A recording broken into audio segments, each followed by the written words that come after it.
நற்செய்தி வாசகம். எனது சதை உண்மையான உணவு, எனது இரத்தம் உண்மையான பானம். யோவான் எழுதிய தூய நற்செய்தியிலிருந்து வாசகம்.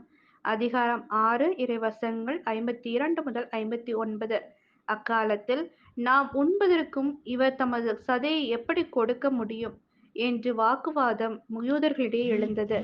இயேசு அவர்களிடம், உறுதியாக உங்களுக்கு சொல்கிறேன், மானிட மகனுடைய சதையை உண்டு அவருடைய இரத்தத்தை குடித்தால் ஒழிய நீங்கள் வாழ்வடைய மாட்டீர்கள். எனது சதை உண்டு என் இரத்தத்தை குடிப்பவர் நிலைவாழ்வை கொண்டுள்ளார். நானும் அவரை இறுதி நாளில் உயிர்த்தெழச் செய்வேன். எனது சதை உண்மையான உணவு, எனது இரத்தம் உண்மையான பானம். எனது சதையை உண்டு எனது இரத்தத்தை குடிப்போர் என்னோடு இணைந்திருப்பர், நானும் அவர்களோடு இணைந்திருப்பேன். வாழும் தந்தை என்னை அனுப்பினார், நானும் அவரால் வாழ்கிறேன். அதுபோல் என்னை உண்போரும் என்னால் வாழ்வர். விண்ணகத்திலிருந்து இறங்கி வந்த உணவு இதுவே. இது நம் முன்னோர் உண்ட உணவு போன்றது அல்ல. அதை உண்டவர்கள் இறந்து போனார்கள். இவ்வுணவை உண்போர் என்றும் வாழ்வர். இயேசு கப்பர்நாகுமில் உள்ள தொழுகை கூடத்தில் இவ்வாறு கற்பித்தார்.